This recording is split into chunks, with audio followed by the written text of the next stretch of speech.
Gay trauma. It's not just one event or one thing. It's a lifetime of layer after layer after layer of added trauma. And yet, we are still fabulous. Welcome to No Two Gays About It, the show for the over 50 gay male, all about the things that are important to over 50 gay men.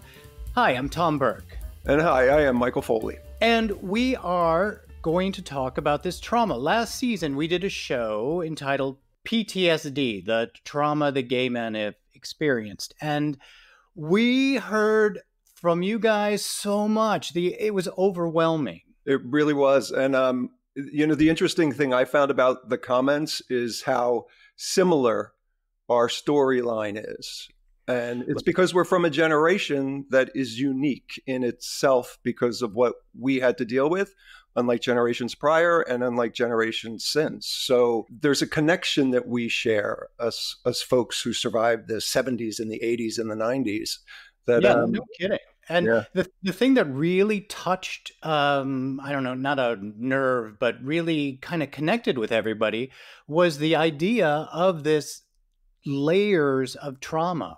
I mean, again, the comments that we were getting were all about that. And it wasn't just that they were commenting to us. One of the best things Michael and I love is to watch you guys commenting to each other, whether it be on YouTube or over at Patreon. Without a doubt. Yeah. In case you don't know what Patreon is, it's a great place for you to help support our show and keep it going. I mean, as passionate as Michael and I are about these subjects, passion don't pay the bills, and it really does help us. Patreon, not only is it a place where we are creating this community of men who can talk to each other, talk to us, but you also can get little extras like you could do a Zoom meeting with us, or even... don't forget our savage side-eye and the happy gay moment.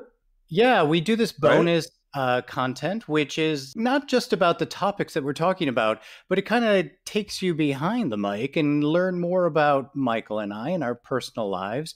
So if you're interested, check out the comments below, click, and you'll learn all about it. But enough of that. Let's get back to this gay trauma, these layers and layers. So let's just quickly list some of the different layers of trauma that we all our age have experienced. What are some of them, Mike? Let's start with the AIDS crisis, and the loss of friends and loved ones and partners that we experienced during that time, and really were never given the opportunity to grieve.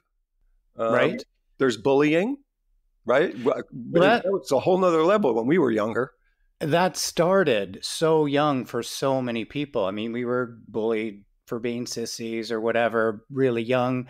A lot of people were bullied by their families, or just the whole homophobia of the society that we grew up in. That was a constant layer just being put on top of us. Yeah, and let's be real. That was a tough one, because not only were we being bullied at school or, out on the streets, but literally in our house, that place where we're supposed to feel safe. How do you not experience trauma in regard to that, where it's a space where you're supposed to experience unconditional love, and that's not happening? Right. And so many men turn to ways to kind of cover up all of this, which just added more and more layers of trauma, getting into drugs or alcohol and just trying to numb themselves from everything. And I'm going to add sex to that, because, sex is a great escape.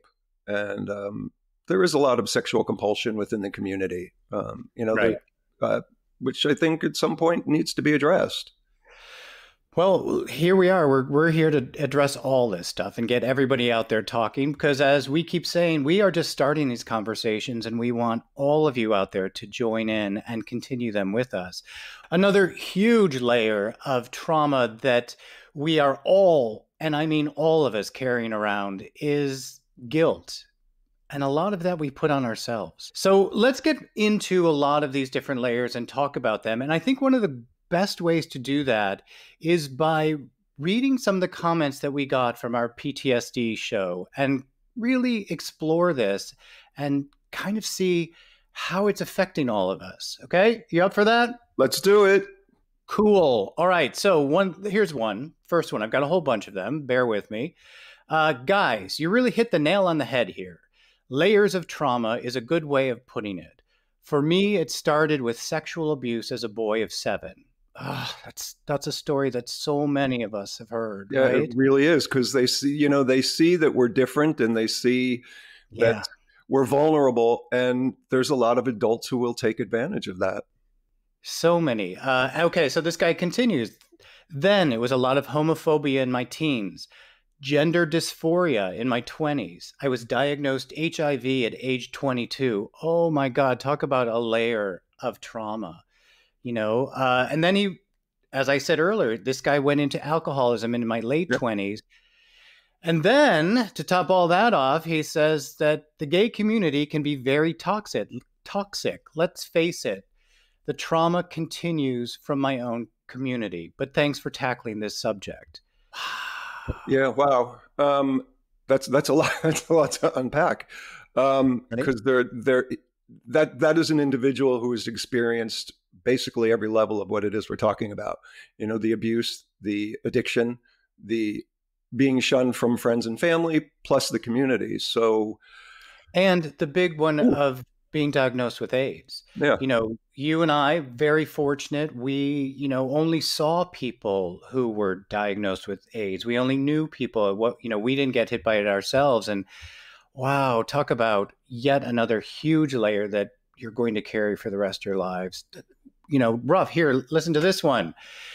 Childhood trauma informed my future, as it did for all of us, through parents, siblings, school, religion, etc.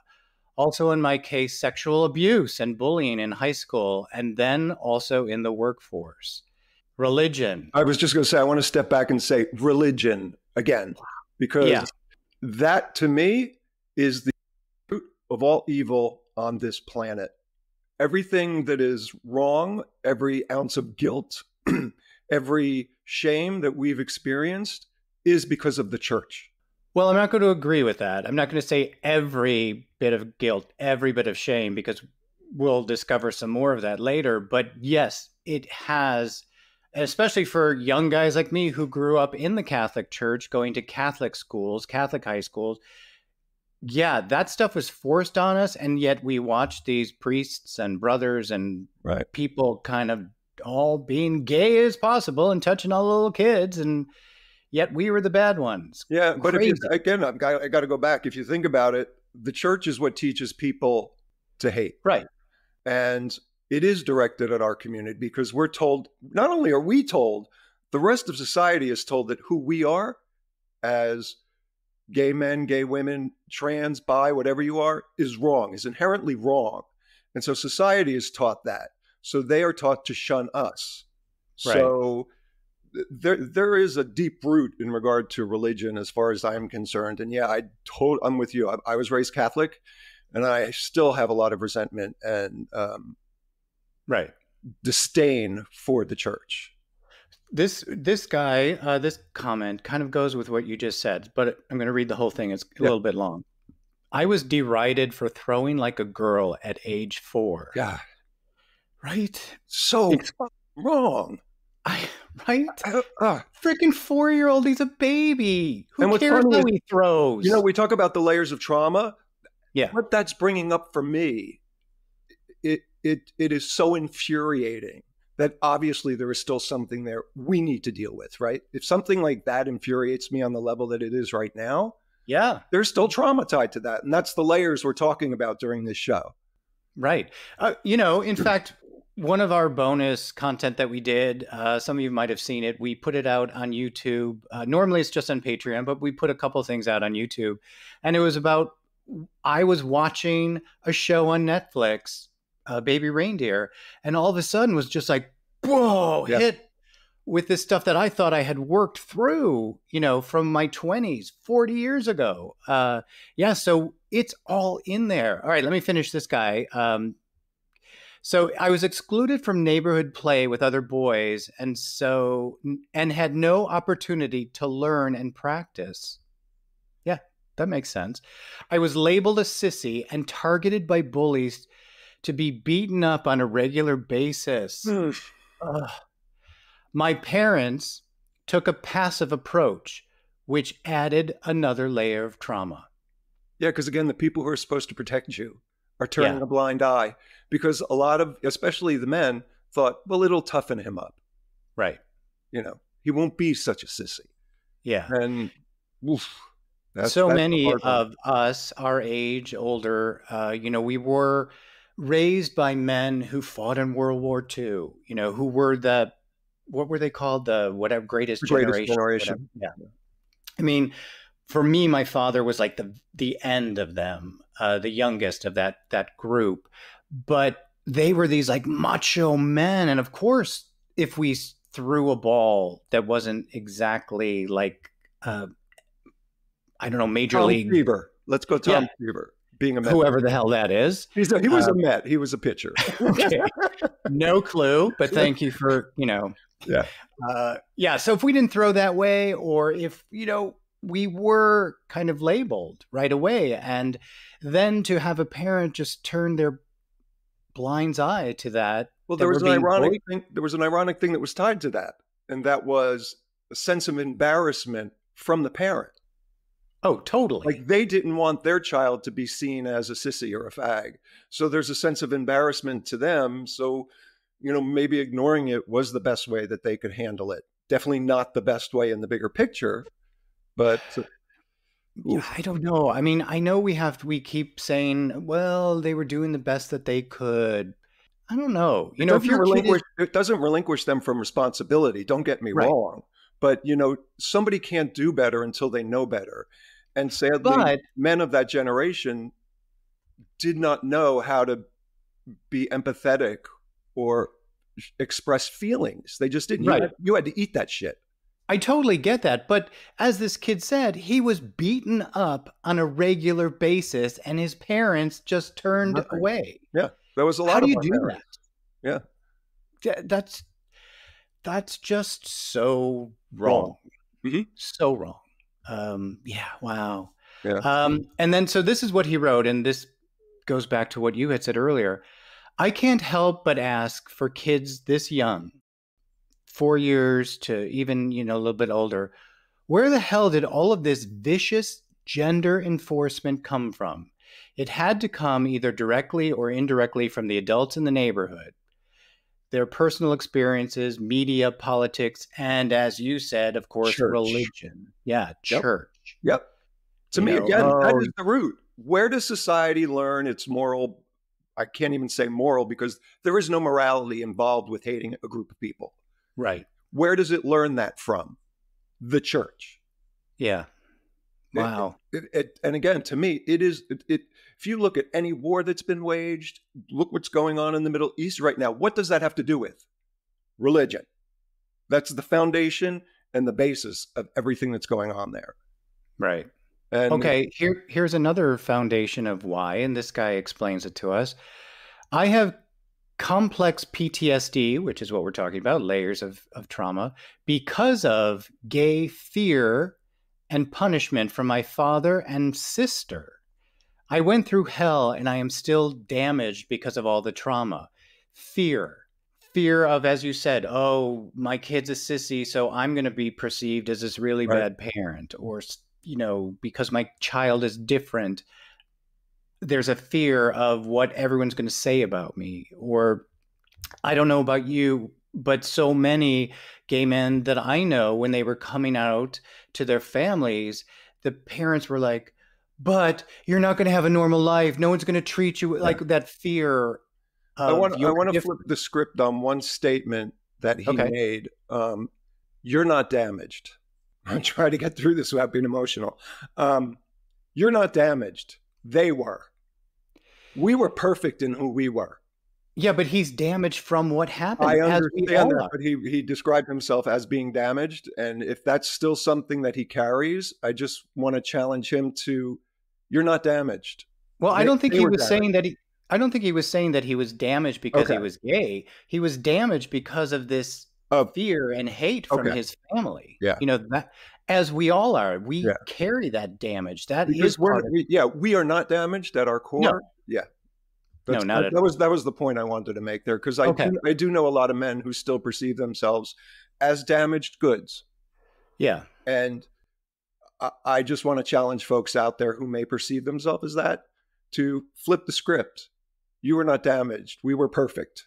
We were who we were born to be. Right. They were the damaged ones because they didn't understand who we were. Exactly. But then all of this crap that they put on us did Without a doubt. damage us in a way. All right, here's the next one. I love this. This layer of trauma, PTSD, is the most overlooked aspect of being a gay guy. I'm 55 years old and no one's ever said this to me. That's why we're here. Yeah. we're here to talk about this stuff that nobody mentions, you know. But we're also here to hopefully motivate you to have these conversations with other people in your life, because you're going to realize, like I said at the top of the show, how similar our experiences are. And I think the more you talk to people about it, it just takes a bit of a weight off of you. And then you get to go, oh my God, you went through that too. That's the thing, the connection. And we see that in these comments that we're getting on whatever show it is. It's the connection. Yeah. And it's funny, I was just reading one, I don't know if you saw this comment, where it was a guy in England who was commenting to a guy in Michigan. Yeah. And they had the same experience. And I loved that. That was so awesome. And it just shows that the world is huge, but it's also so small. And as you said, when we first started the show, guys our age have these same experiences no matter where you've been, you know, and that's why it's so great that we can talk about it. And now we can all talk about it together. Great. Here comes another one. This is a tough one, though. It starts with the bullying when you're young. But the worst layer of trauma is the guilt that we all put on ourselves. Because we're told we're wrong. We're told we're told we're not who we are. And then we can be ashamed of it.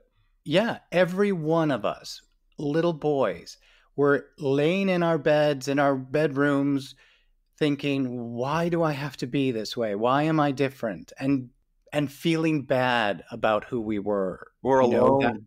Just feeling alone. Totally alone, because who could we talk to? Yeah. You know, whatever, your dad, your sister, whoever just called you a sissy, who can you talk to if you can't talk to your closest family members? Yeah, I mean, we didn't have, you know, a teacher in school who we could go to talk to. That's why, you know, I look at somebody like Tim Walz, who back in the 90s opened the door for the community to walk in and have a conversation with him.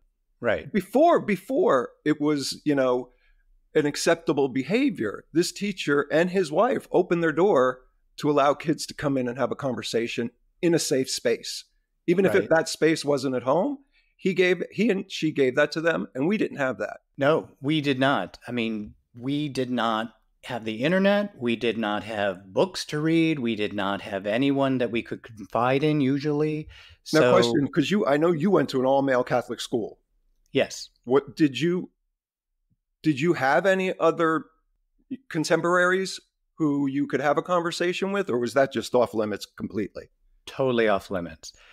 But we all laughed about the clergy teachers who were like hanging out at the pool or who would walk in at the dressing rooms. And we all laughed about those guys, you know, because we knew what they were doing. But God forbid any one of us, and you know when someone's gay, you know the other guys in your classes who are gay. But yeah, unfortunately, at that time, at that college prep school I was in, no, you couldn't. You just couldn't. You know what sucks is you're forced to laugh at it so you don't become thrown under the spotlight. Because if you weren't laughing, people might be like, "Oh, are you gay?" Right? And you couldn't afford to let down that wall and possibly have somebody think that. Because then, no kidding. Yeah, you're even more vulnerable. I look back, I was luckily I was very popular with everybody. And, you know, I was in the honors classes. I also played sports. I was in the theater. Like, I had all these different groups of friends. And there were some other gay guys that I knew who were not popular, but I couldn't associate with them. Ooh, see, that's heartbreaking in itself. That is a layer of trauma that I carry. And I'm assuming guilt, too, because you saw and you did nothing, right? I couldn't. For your own protection, yeah. Exactly. And yet this is yet another layer of trauma that I'm going to carry forever. Yeah. That guilt of it. All right, let's go through another one. I love this. This is great. It's like being in therapy, isn't it? All right, definitely the trauma started as a young boy. All the other kids, adults, and teachers knew I was gay. I was a marked boy for the bullies. By the time I was 12, oh my God, by the time I was 12, I was in full drug addict mode. At 12, self-medication, but yet it saved my life. Yeah, I was going to say, we do what we have to do in order to survive. And sometimes that's turning to something that's not necessarily the healthiest for us, which for me, you know, that's why I mentioned the sexual addiction or sexual compulsion at the beginning of the show, because for me, that was always a way for me to numb myself. Yeah. And I still fall into that. But the great thing is I don't experience guilt about it anymore. I'm like, this is a bridge that's going to help me, because sometimes the emotions are just too much, right? You just, Yeah. it's so hard to process everything in a single moment. And sometimes the way to that, you have to get out of yourself. Right. And I just encourage folks, including myself, to maybe go to the gym instead of going to a sex club, you know, is probably the better option. But I don't beat myself up anymore if the latter happens. Not only just going to a sex club, but picking up that drink or taking that pill or whatever the whatever. compulsion is, it's all the same. But this guy continues. At 12, at least while I was high, I could be comfortable in who I was. Yeah. Oh, that's heartbreaking. And you get to escape. Yeah. And like he said, he survived, and that is the important thing, because he obviously dealt with that stuff on a very healthy level. And kudos to you, man. Okay. Are you ready for one that's really going to touch us so deeply? Are you seriously trying to make me cry during the show? I'm so trying to make you cry. Are you kidding? Yeah, you got me close a couple of times. So no, but this one, and as you said, you know, I was putting together some of this stuff, and I would have to get up and walk around my office and just be like, whoa, this was one of them. Because this is something that is going to really touch every one of us out there, at least if you're honest with yourself. How many of us gays added layers of trauma onto ourselves because our bodies were not perfect? We were too fat or too skinny, or because of some form of body dysmorphia. Don't most gays suffer this trauma? Yes, we do. Or because we aren't cute enough or have the right hair or the right body type. We were young and the bullying trauma was put on us, but we spend the rest of our lives putting this trauma on ourselves. We don't have a good enough body, a good enough face, job, career, house, bank account. Feeling trauma is our place of comfort. It is. It's a warm blanket that we have grown used to in our life, and we crawl under that probably way too much, you know.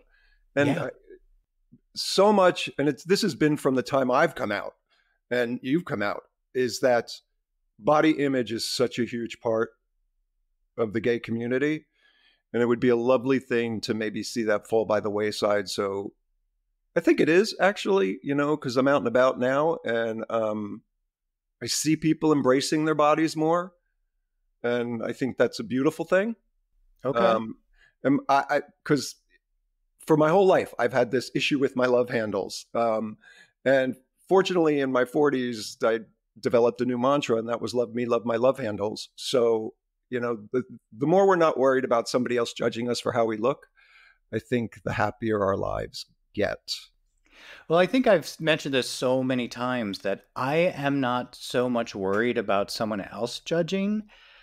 I am too busy judging my own body. I'm too busy judging, as this guy said, you know, whatever is about. And I too now am trying to embrace this new face and body, and I love my silver hair, and it's tough, but we have to do it. But what's your go-to when you feel that coming on? What do you do to get yourself out of that self-judgment space?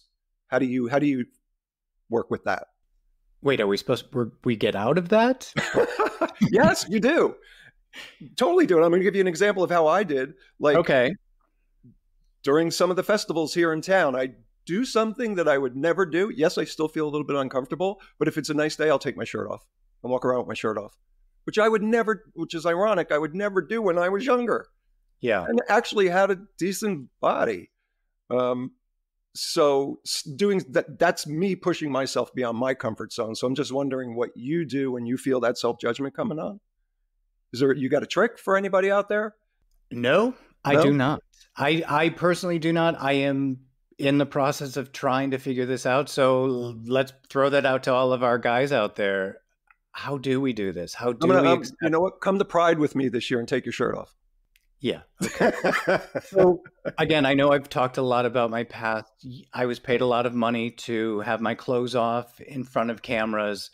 And yet, even during that period of my life, I could not walk down the street without a shirt off. I could not walk outside with it. I know a lot of that goes back to the way I was raised. I was raised away, like I could not come out of my bedroom if I was not fully dressed. Shoes, my shirt had to be tucked in, the shirt had to be ironed. So I know that probably goes back to a lot of the whatever childhood trauma just about that alone. But yeah, I couldn't do it. I could not come to Pride with you and take my shirt off. Okay. Maybe I can work towards that. That's something I could work towards. Wear a tank top, right? Wear a tank top. Oh, I can wear a tank top. Yeah. I look fabulous in a tank top. Baby steps. I am amazed though at those guys who can do that. I look at them and I'm like, wow, you go, girl. Yeah. I wish I could be those guys. That's why I say I'm noticing a big change in the community, and maybe it's just here in Palm Springs, where all different types of body types. That's what I love about Palm Springs Pride, is that it's everybody. It is a rainbow, and everybody just celebrating themselves, and right. It's a beautiful thing to witness. Let's talk a little bit more about some of these other things that this gentleman listed, not just the body type, but these layers of trauma that we're putting on ourselves that because we're not good enough, not having the right job or career. A lot of people do that to themselves, Yeah. It's that constant comparing to somebody else, which that's the death of anybody. But I think we got that as children. Well, Joey next door doesn't throw a ball like that. Your sister's boyfriend, the quarterback of the football team, doesn't have a lisp. I think this one is very societal based, where keeping up with the Joneses. It's been there forever. You always have to have what your neighbor has, or you have to have one better than them. That's instilled in us from a very young age, and I think that compounded with everything else we deal with makes it even more of a challenge. Because so much of this, what is the first question? And this irks the crap out of me. You meet somebody in a bar. What do you do? What do you do? Yeah. How about, who are you? Tell me something about yourself. Where do you come from? How about that instead of, what do you do? Because there's judgment tied to that. May not be deliberate, but there's definitely judgment tied to it. I'm reading about this layers of trauma that gay men are putting upon themselves. I found this one article that I thought was really interesting. It can go two ways. All of this guilt, all of this trauma that people have been putting on us, the bullying, all of that stuff, the AIDS crisis that we've lived through. It can either drive you to be like, well, fuck all of you, I'm going to succeed and I'm going to be so successful and I'm going to have so much money and whatever, or it can go the other way where it stops people from moving forward. Because why bother? This is my lot in life, and this is as good as it's going to get. Yeah. Yeah. Which then again is putting more layers on, which either way you go, because you are trying to keep up with the Joneses or have way more than the Joneses, or all of this, especially with gay men, having the better house, the better car, the better clothing. I have better shoes. Of course, I have better shoes than anybody. Have you seen my collection? Okay, no, Imelda. Okay, Imelda. We get it. Or, so there's that layer of the trauma for those guys. And then the other guys are putting this like, I'm such a loser. I didn't do the right thing. I made all the wrong choices. Although we all say that to ourselves, especially at this age. It's like, oh my God, why did I turn that corner? Why didn't I choose that or whatever? But it's just, as I said at the very beginning, it's a lifetime of layer upon layer upon layer. And now, what we need to do at this age, while we're moving into this new chapter, or a lot of us are already in this chapter of life, we got to figure out how to deal with this in a better way. And what's the first step to dealing with it? Talking about it, acknowledging it, and talking about it. Yeah, it's that acceptance and acknowledgement first. That's a personal thing. We have got to acknowledge and accept. And then, as we're doing, let's talk about it. If we can't we have to find that support. If you don't have that friend group, if you don't have people around you, therapy, find people online. There's so many great therapists online or support groups online.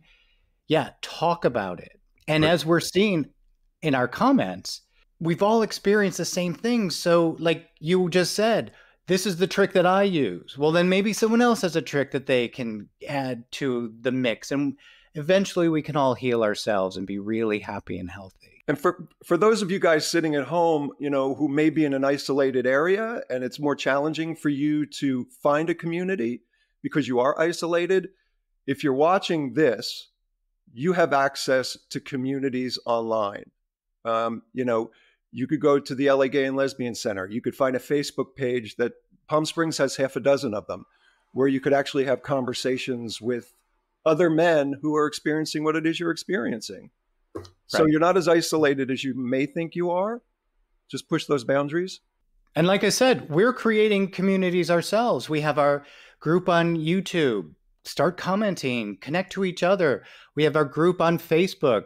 We also have, as I said earlier, our group on Patreon. We're trying to create these communities of men like us, over 50 gay men, who can talk about this stuff together and try to find ways that we can have the most amazing next chapter of our lives and maybe leave some of these layers behind us, even though there will always be another layer, right? Yeah. I mean, you think because you shared a story about baby reindeer again on Patreon, where right. You thought you had dealt with something, right?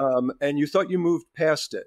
But it's just amazing how life goes, oh, okay, yes, you've dealt with it up to this point, but here's a little bit more you have to take a look at. Yeah. And that's such a healthy thing because it helps you just clear up more stuff. It helps you clean out the attic and just become a little bit lighter, So don't ever think that you're done with this journey of learning and sort of digging up that pain, because you're not going to be. It's just not going to happen. But to deal with it on a whole nother level is really a gift. And, working through it is part of our job as, becoming more adult every single day. Oh, I don't want to be a more adult than I already am. I don't either. I don't. All right. Yeah. But for you guys out there, as Michael's saying, yeah, let's keep doing this, but let's do it together. So if you're watching us on YouTube, first of all, make sure you hit like and subscribe, please. And then leave us a comment. Let us know your thoughts about these layers. If you have any tricks that we can move forward, and start sharing it with everybody else. And we'll come back and we'll read some more of your comments and we'll get to the bottom of this and we'll kind of free us all a little bit. Yeah. How else can guys get in contact with us? Guys, you can reach across social media at No Two Gays About It. Just remember, it's the number 2, No Two Gays About It. And that is everywhere you are on social media. That is where we are, and including TikTok. So join us, please. Join the conversation. And Tom and I really do read every single comment. So what you say is even those bad ones that you guys leave us. The mean ones. And we want to send a few thank yous to some guys out there, especially those of you whose comments I read today.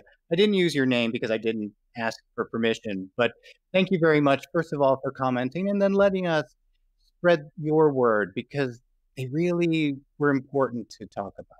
Yeah, we won't take it for granted. Thank you. And we also want to send a huge shout out to our Patreon subscribers at our executive producer role. And that is Kurt Bremer and Lauren Javier, John Bonasante, Jason Cruz, and Ted Zalewski. Thank you so much for supporting us. Yeah, guys, thanks so much. We really appreciate it. We couldn't do it without you, but we could not do it without all of you out there. So thank you all for joining us. Thank you for all your comments. Thank you for all your likes and subscribes. Until next time, let's all get out there and heal a little bit. Yeah, have a good cry. It helps. And until next time, thank you, Tom. Thank you for this conversation. And thank you guys for listening. Thanks much.